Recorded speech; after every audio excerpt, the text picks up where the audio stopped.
Is your Windows PC running slower than a snail in molasses? Does it feel like you're waiting an eternity for anything to open? Don't smash your keyboard just yet. I'm going to show you a bunch of simple, effective ways to speed up your sluggish computer and get it running like new again. And trust me, you don't need to be a tech wizard to do this. Ready? Let's dive in and give your PC a much-needed boost. First things first, let's talk about startup programs. Remember all that software you installed? Well, a lot of it loves to start running the moment you turn on your computer, and that seriously bogs things down. Let's put a stop to that. Press Ctrl, Shift, and Escape all at the same time to open the Task Manager. Click on the Startup tab. You'll see a list of programs that launch when you boot up your PC. Look through this list. See something you don't need right away, like a music app or a game launcher. Just right-click on it and select Disable. Be careful not to disable your antivirus or essential system drivers, but things like Spotify, Discord, or Steam can definitely wait until you actually want to use them. Disabling these unnecessary startup items can make a huge difference in how fast your computer boots up and feels responsive. Next up, let's clear out the junk. Over time, your PC accumulates a ton of temporary files, old downloads, and other digital dust bunnies. It's time for a deep clean. Windows has a great built-in tool for this called Storage Sense. Go to your settings, then click on System, and then Storage. From here, you can turn on Storage Sense to automatically free up space by getting rid of files you do and need, like temporary files and items in your recycle bin. You can also run it manually, whenever you want. Just click Configure Storage Sense or run it now. This is a super easy way to reclaim a surprising amount of disk space, which can really help improve performance, especially if your main drive is getting full. While we're cleaning, let's also talk about uninstalling programs you no longer use.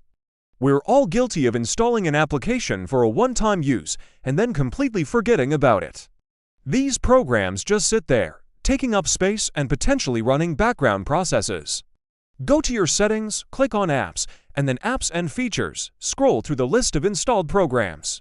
If you see something you haven't used in months or even years, click on it and hit Uninstall. It's like decluttering your digital closet. It feels good and it helps your PC breathe a little easier. Be ruthless. If you don't know what something is, a quick search online can usually tell you if it's safe to remove. Okay, let us move on to something that sounds a bit technical, but is actually quite simple: updating your drivers. Drivers are like instruction manuals that tell your hardware, like your graphics card or your Wi-Fi adapter, how to work with Windows. Outdated drivers can cause all sorts of performance issues and instability. While Windows Update does a decent job of keeping some drivers current, it's not always perfect. The most important one is usually your graphics driver, especially if you play games or do video editing. Go to the website of your graphics card manufacturer, that's usually NVIDIA, AMD, or Intel, and look for the driver download section. They have tools that can automatically detect your card and give you the latest version. Keeping your drivers up to date is a key part of PC maintenance. Now for a classic tip that still works wonders: defragmenting your hard drive. Now, a quick note here. This is only for traditional hard disk drives, the ones with spinning platters. If you have a modern solid-state drive, or SSD, you should not defragment it. For those with hard drives, imagine your files are like books in a library. Over time, they get put on random shelves all over the place. Defragmenting is like organizing the library, putting all the parts of a book back together on the same shelf so it is faster to find. To do this, just type defragment into the Start menu search and open the Defragment and Optimize Drives tool. Select your hard drive, which is usually the CIA drive, and click Optimize. Windows 10 and 11 usually do this automatically, but it doesn't hurt to check and run it manually if your PC feels particularly slow. Let's talk about power plans. By default, Windows often uses a balanced power plan to save energy. But if you're looking for maximum performance, especially on a desktop PC, you can switch it up. Go to your control panel, then Hardware and Sound, and then Power Options. Here, you might see a high-performance plan. If you don't, click Show Additional Plans. Selecting High Performance tells your PC to prioritize speed over saving power. Your computer might use a bit more electricity, but you'll get more processing power for demanding tasks. For laptop users, this will drain your battery faster, so it's best used when you're plugged in. You can always switch it back to balanced when you're on the go. Another big culprit for a slow PC is malware. Viruses, spyware, and other malicious software can run in the background, stealing your system's resources and, worse, your personal data. You absolutely need to have a good antivirus program. The built-in Windows security is actually pretty solid these days, but it's crucial to run regular scans. Open Windows Security, go to Virus and Threat Protection, and run a full scan. This might take a while, but it's worth it for peace of mind and performance. If you suspect you have a stubborn infection, you can also use a reputable second opinion scanner like Malwarebytes to do an extra deep clean. Keeping your system clean from malware is non-negotiable for a fast and safe computer. Okay, let's get into some visual tweaks.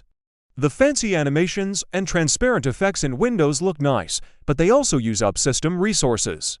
If your PC is struggling, you can turn them off for a little performance boost. Right-click on the Start button and go to System. On the right, find and click Advanced System Settings. A new window will pop up. Under the Advanced tab, in the Performance section, click Settings. You'll see a long list of visual effects.